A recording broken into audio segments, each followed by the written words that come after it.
कि 15 अप्रैल 2023, मुझे अभी भी वो दिन बहुत अच्छे से याद है। मेरे पीसीआर से मुझे कॉल आया था कि शनिवार का दिन था और मुझसे कहा गया कि शुभांकर, आज तक पर जो रात को 12 बजे बुलेटिन जाता है वो जल्दी रिकॉर्ड कर लेंगे, मुझे घर जाना, आज कुछ काम है, तुम भी चले जाना, आसपास रहना। फिर मैंने कहा ठीक है। 10 मिनट बाद फिर एक कॉल आती है, एक ब्रेकिंग न्यूज़ आ रही है। ठीक है, मैंने पूछा क्या है। कहा गया अतीक के काफिले के आसपास गोली चली है। मैं सहज होता हूं, टीवी सहज होता है।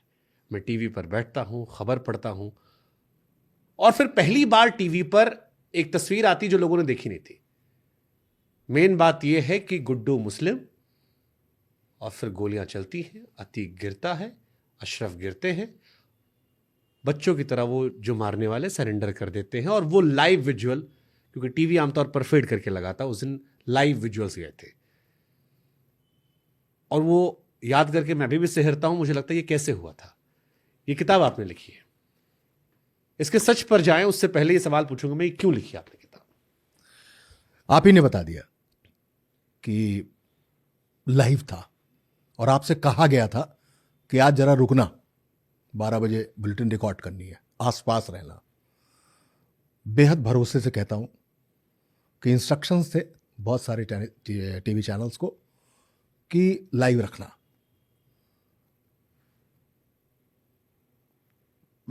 उनकी ऊबीज ऑन थी, उनके बैकपैक ऑन थे और ये लाइव चल रहा था। लियोपोल्ड कैफे नहीं है वो।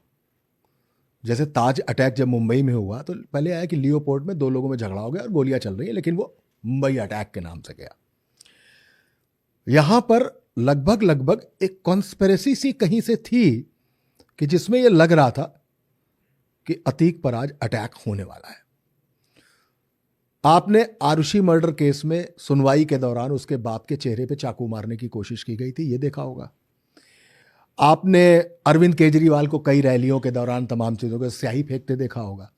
तो मीडिया का एक ये इस्तेमाल सा होना शुरू हो गया था। लोग आने लगे थे मीडिया के बीच में और उस भीड़ का फायदा उठा के ये सब करने लगे थे। लेकिन हम इसको डेफर्ड दिखाते थे। रिकॉर्ड हुआ, लगाया, तब दिखाया।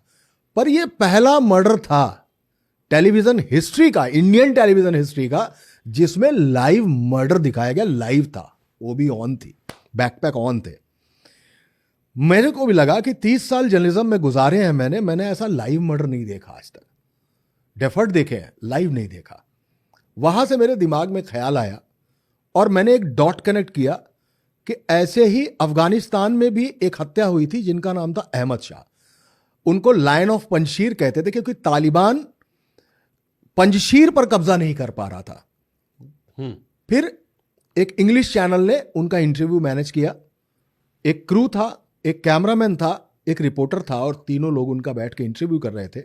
इंटरव्यू के दौरान ही सबने अपने अपने बटन दबाए और अहमद शाह की किलिंग हो गई। क्लासिक चीज आपको बता रहा हूं कि अहमद शाह, वो सारे सुसाइड बॉम्बर स्क्वाड के लोग थे जो तालिबान से प्लान करके लगाए गए थे। वैसा ही मर्डर अतीक का भी हुआ। 3 लोग तैयार किए जाते हैं और तीनों मीडिया मैन जाकर, अब देखिए मीडिया फिर आ रहा है, मीडिया मैन बनकर वहां जाते हैं और उनको मार देते हैं। ये 2 घटनाएं मेरे दिमाग में जुड़ी। बाकी आगे आपको बताऊंगा